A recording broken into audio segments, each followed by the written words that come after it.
नमस्कार दोस्तों। चलिए आज मैं बहुत दिनों बाद फिर से स्टडी का वीडियो लेकर आऊँगी। बहुत लोग तो नहीं देखते हैं मेरी इस वीडियो को, क्योंकि सबको पढ़ाई नहीं करनी है। और मेरा ये चैनल जो है वो लाइफस्टाइल है मेरा, जिसमें मैं कुकिंग भी करती हूँ और मैं जो भी लाइफस्टाइल में लाइफ में जो भी मुझे लगता है कि हाँ ये मुझे बनाना चाहिए इसका वीडियो, वो मैं शेयर कर देती हूँ। बट बहुत जल्द मैं एक स्टडी की अलग ही वीडियो बनाऊँगी जिसमें सिर्फ वही लोग देखेंगे। बहुत लोग कंफ्यूज हो जाते हैं कि ये ऐसा है भी कि बहुत लोगों को पढ़ाई की वीडियो नहीं देखनी है, तो मैं इसके लिए अलग चैनल बनाऊंगी जिसमें सिर्फ और सिर्फ पढ़ाई के लिए होगा। और वो पढ़ने वाले ही बस उसको देखेंगे जिनको पढ़ना है और किसी चीज़ की किसी भी जॉब की तैयारी करनी है। जैसे बिहार एसएससी अभी लेटेस्ट में है और बीपीएससी टीआरई 3 जो अभी फिर इसी साल आने वाला है अगस्त महीने में। तो बीपीएससी टीआरई 2 मेरा नहीं क्वालिफाई हुआ है, कुछ मार्क्स से रह गया है क्योंकि मैंने बिल्कुल भी पढ़ाई नहीं की थी उसके लिए। और उसका कारण भी है बहुत बड़ा कि मुझे बिल्कुल भी टाइम नहीं था। लेकिन इस बार मैंने सोचा है कि नहीं, इस बार क्वालिफाई करना है, चाहे कुछ भी हो जाए पूरा कोशिश करना है, इसमें अपना 100% देना है। बाकी तो फिर भगवान के हाथ में है। तो जिसको भी तैयारी करनी है बीपीएससी टीआरई 3 के लिए, वो 6 to 8 और 9 10 के लिए मैं एलिजिबल हूँ। 11 12 के लिए नहीं हूँ क्योंकि मेरा पीजी कंप्लीट नहीं है, वो भी मैं अभी कर रही हूँ इग्नू से, उसकी भी तैयारी मुझे करनी है। तो आप लोगों में से किसी को अगर करनी हो मेरे साथ इग्नू से पीजी की तैयारी तो वो बोलिएगा, तो मैं वो भी पढ़ूँगी साथ में, तो उसका भी वीडियो शेयर कर दूँगी। अदरवाइज़ नहीं करूँगी क्योंकि इतना टाइम तो नहीं है मेरे पास।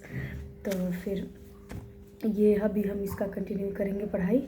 और जो भी मैं जिस भी बुक्स से पढ़ूँगी, मैं अलग नोट्स नहीं बनाती क्योंकि इतना टाइम नहीं है मेरे पास। 1 घंटा निकाल लूँ वही बहुत है। और ऐसा नहीं है कि आप 2 घंटे पढ़ रहे हैं तो कम पढ़ रहे हैं और जो 10 घंटे पढ़ रहे हैं वो ज़्यादा है। ये तो मतलब है, 10 घंटे तो कोई लगातार नहीं पढ़ पाता है, लेकिन हाँ जो ज़्यादा पढ़ रहे हैं उनको तो फ़ायदा मिलता ही है। लेकिन अगर आप कोशिश करें हम कि हाँ हम 1 घंटे 2 घंटे ही पढ़ें, तो उसमें पूरा पढ़े और पूरा दिमाग में मेरे सेट हो जाए, तो ये कम नहीं है। और अगस्त में मतलब एग्ज़ाम है तो अभी समय भी है और हम कंटिन्यूसली इसको पढ़ाई करके कवर कर सकते हैं।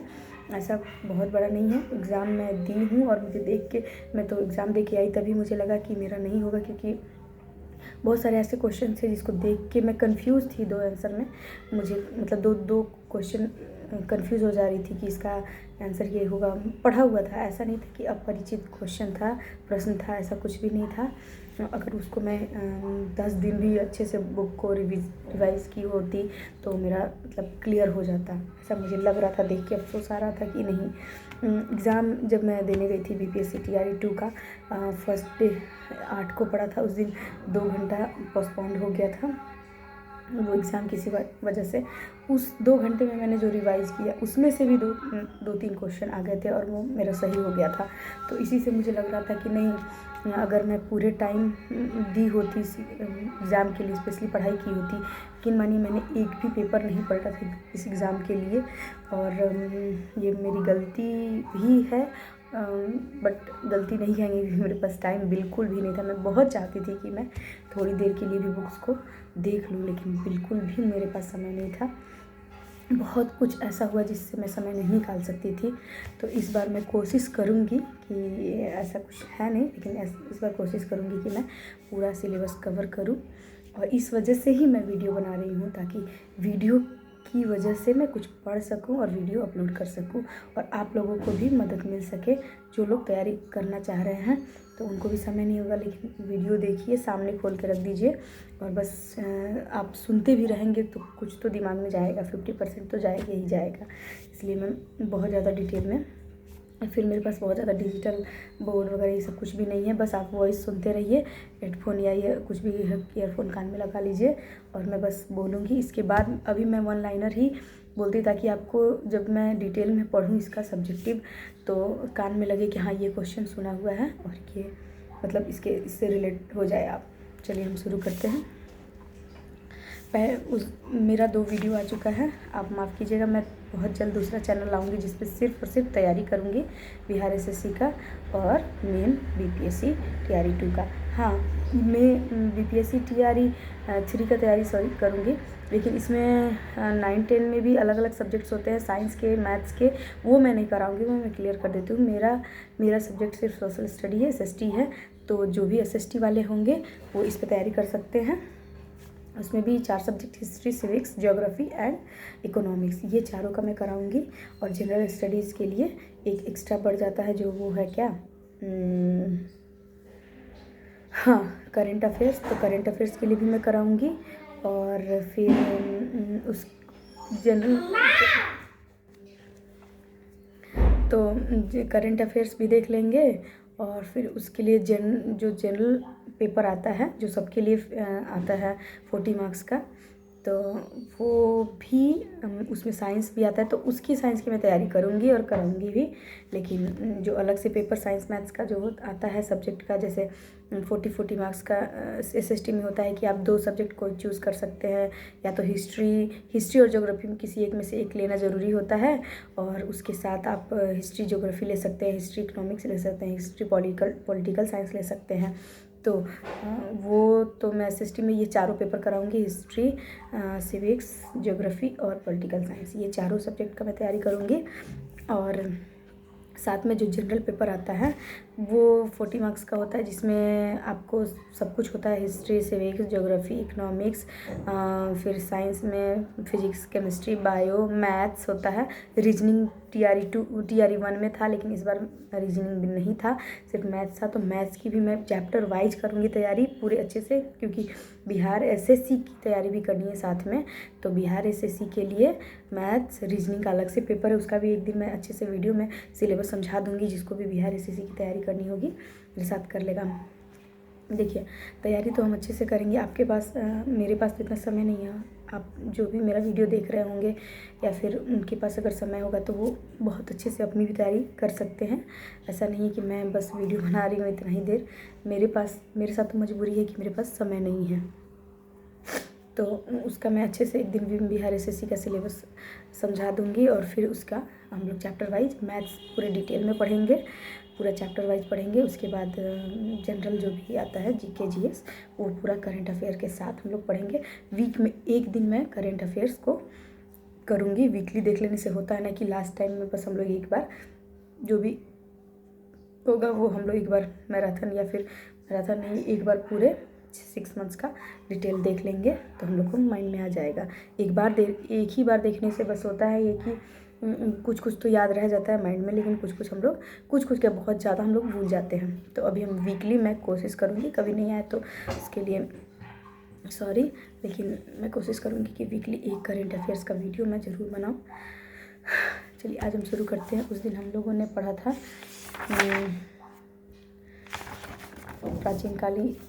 प्राचीन इतिहास में हमने जैन धर्म के बारे में पढ़ लिया था, तो आज हम बौद्ध धर्म से शुरू करेंगे। मैं जल्दी ही पढ़ूंगी ताकि बस अपडेट करना है, और फिर बाद में मैं डिटेल में पढ़ूंगी। डिटेल में पढ़ने से होता है कि रिलेट कर पाते हैं हम लोग और याद रहता है। चलिए, बौद्ध शब्द का अर्थ क्या है? बौद्ध का बुद्ध का ज्ञानी होता है। गौतम बुद्ध का जन्म लुम्बिनी में हुआ था। बौद्ध धर्म में बैल का संबंध बुद्ध के जीवन की किस घटना से है? जन्म से है उनका संबंध। और गौतम बुद्ध किस वंश के थे? शाक्य। और जो वो थे महावीर थे, वो किस क्षत्रिय कुल में हुआ था? तो जांत्रिक कुल में उनका जन्म हुआ था। और जांत्रिक में जैन धर्म का जो थे महावीर जैन, उनका हुआ था। और शाक्य में हुआ था महात्मा बुद्ध का। बुद्ध ने अपना पहला उपदेश धम्म चक्र परिवर्तन कहाँ के? सारनाथ के हिरण पार्क में दिया था।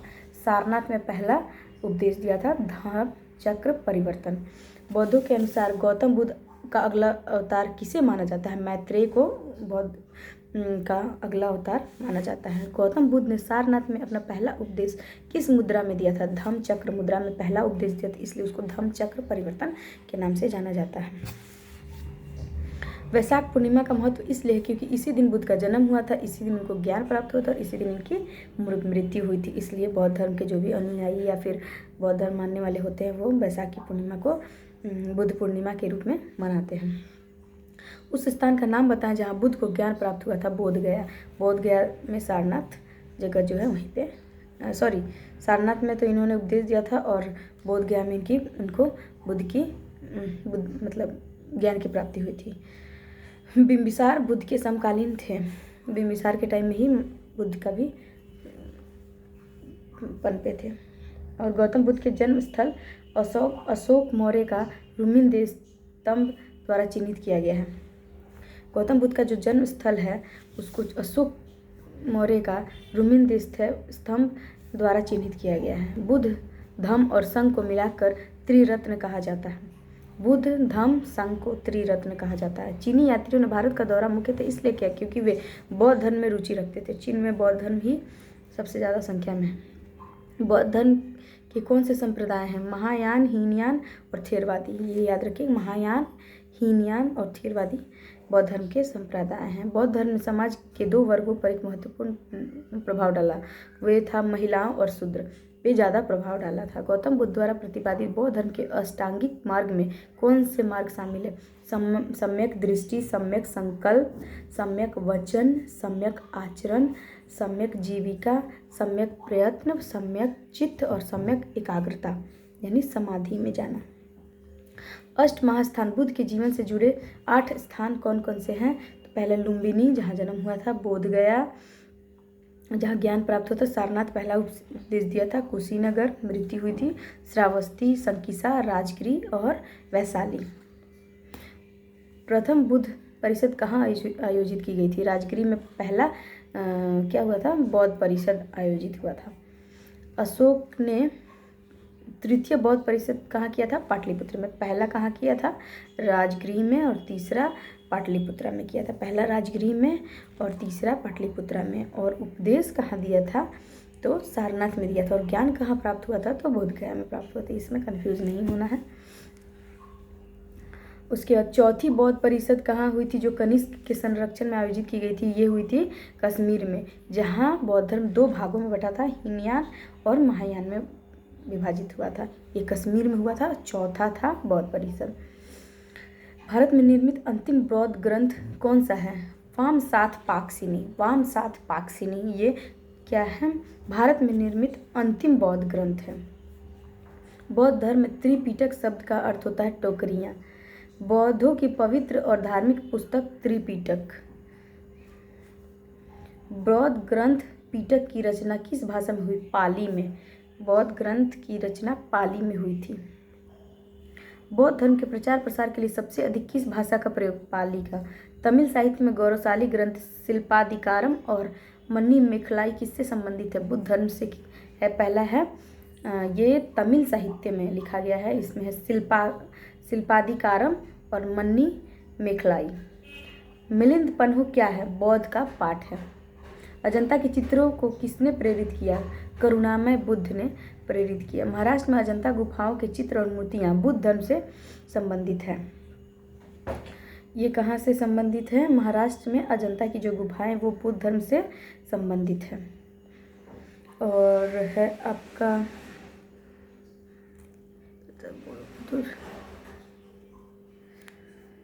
और दिलवाड़ा जो राजस्थान में है वहाँ का जैन मंदिर, वो जैन मंदिर से प्रेरित है। और महाराष्ट्र का जो अजंता की जो गुफाएं ये बुद्ध धर्म से है। कौन सा मठ बौद्ध धर्म से संबंधित है? चैत्य मठ जो है ये बौद्ध धर्म से, चैत्य मठ बौद्ध धर्म से संबंधित है। अंकोर वाट का मंदिर कहाँ है? कंबोडिया में है। अंकोर वाट का मंदिर कंबोडिया में है। विश्व की सबसे बड़ी बुद्ध की अखंड मूर्ति कहाँ स्थापित की गई है? बामियान में।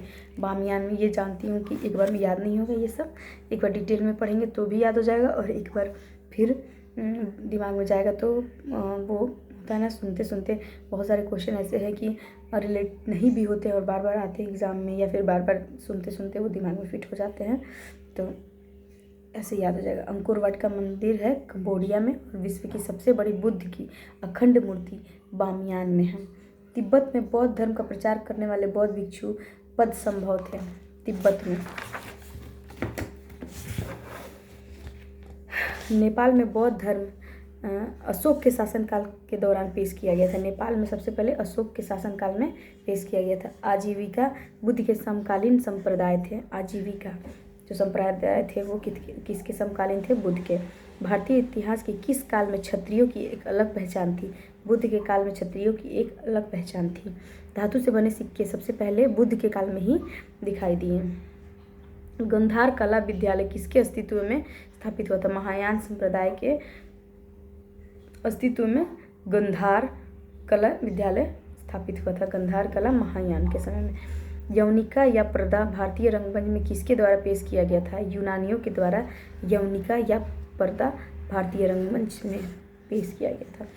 अशोक के किस शिलालेख में बौद्ध ग्रंथों का उल्लेख मिलता है? भाब्रू शिलालेख। अशोक जो शिलालेख किए थे बौद्ध धर्म के लिए, उसमें बौद्ध ग्रंथों का उल्लेख भाब्रू शिलालेख में मिलता है। भाब्रू अशोक के प्रमुख शिलालेखों की खोज स्थल नहीं है, जगह नहीं है, वो भाब्रू शिलालेख है। बिहार में महाबोधि मंदिर बौद्धों का तीर्थ स्थल है। भारत में कौन सा तारामंडल सांची स्तूप की वास्तुकला से प्रेरित है? बिरला तारामंडल जो कलकत्ता में है। तक्षशिला गांधार कला का प्रसिद्ध स्थल था। तक्षशिला गांधार कला का प्रसिद्ध स्थल था। और गांधार कला विद्यालय किसके अस्तित्व में आया था? महायान, जो बौद्ध के ही दो संप्रदाय थे, महायान और उन्हीं के एक था महायान, उसी में गांधार कला अस्तित्व में आया था। कुषाण काल के दौरान विकसित भारतीय कला का स्कूल, जिसे ग्रीक रोमन बौद्ध कला के रूप में भी जाना जाता है, गांधार कला स्कूल है। गांधार कला विद्यालय के अंतर्गत किसकी सजीव मूर्तियां बनाई गई थी? बुद्ध की। बुद्ध चरित अश्वघोष की एक महाकाव्य कविता है जो बुद्ध के जन्म से लेकर निर्वाण प्राप्त करने तक के जीवन का वर्णन करती है। बुद्ध चरित, इसी से समझ में आता है कि बुद्ध के पूरा जीवन का महाकाव्य है, जो उनके जन्म से लेकर उनके निर्वाण मरने तक का जो भी वर्णन करती है, वो बुद्ध चरित में। ये किसकी महाकाव्य कविता है? अश्वघोष की। 4 आर्य सत्य की अवधारणा किस धर्म से संबंधित है? बुद्ध धर्म से संबंधित है 4 आर्य सत्य। नालंदा किस धर्म की शिक्षा का प्राचीन केंद्र था? बुद्ध धर्म का। महायान ग्रंथ बुद्ध धर्म से है। और स्तूप शब्द गौतम बुद्ध के जीवन की किस घटना से जुड़ा है? मौत से। न्याय सूत्र गौतम ने लिखा है। किसे एशिया का प्रकाश के नाम से, गौतम बुद्ध को एशिया का प्रकाश के नाम से जाना जाता है? ये क्वेश्चन में आ चुका है। और अजंता की गुफाओं की चित्रकारी और मूर्तियों से कौन सी कथाएं संबंधित है? जातक कथाएं। जो अजंता की गुफाओं के ऊपर जो चित्रकारी किए गए हैं वो जातक कथाओं से संबंधित हैं। किसके शासनकाल के दौरान बुद्ध धर्म महायान और हीनयान में विभाजित हो गया था? कनिष्क के शासनकाल में। और चौथा बुद्ध परिषद था जो कश्मीर में हुआ था, और यहीं पे बौद्ध धर्म 2 भागों में विभाजित हो गया था, हीनयान और महायान और हीनयान। गौतम बुद्ध ने अपनी समाधि कुशीनगर में ली थी।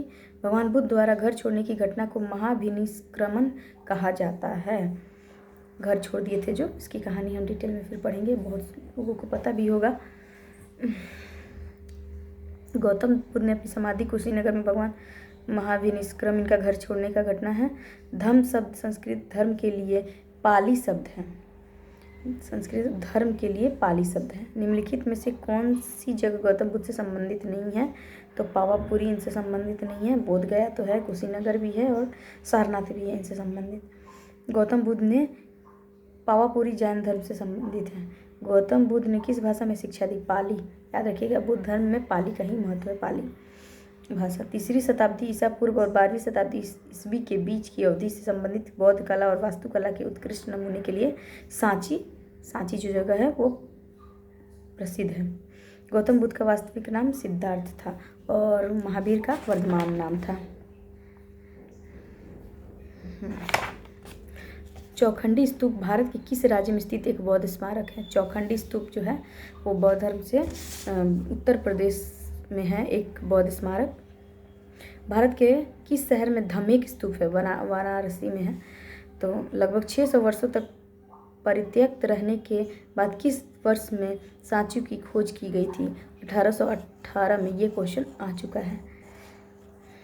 ये क्वेश्चन 1818 1818 में लगभग 6 वर्षों तक परित्यक्त रहने के बाद सांची की खोज की गई थी। सांची स्तूप की खोज 1818 में सर हेनरी टेलर ने की थी। सर हेनरी टेलर ने की थी। सांची का महान स्तूप किस राज्य में स्थित सबसे अच्छी तरह से संरक्षित बौद्ध भारतीय बौद्ध स्तूपों में से एक है। सांची का स्तूप कहाँ है? मध्य प्रदेश में। बौद्ध स्तूप की वास्तुकला का संबंध किस शब्द से है? हर्मिका से है। निम्नलिखित में से कौन सा स्तूप स्थल उत्तर प्रदेश राज्य में स्थित नहीं है? तो भरहुत जो है वो नहीं है। चौखंडी, धामक और रामभर ये तीनों उत्तर प्रदेश में हैं बौद्ध से संबंधित स्तूप। यहाँ पे हैं। बौद्ध स्थल वैशाली और नालंदा किस राज्य में? बिहार राज्य में।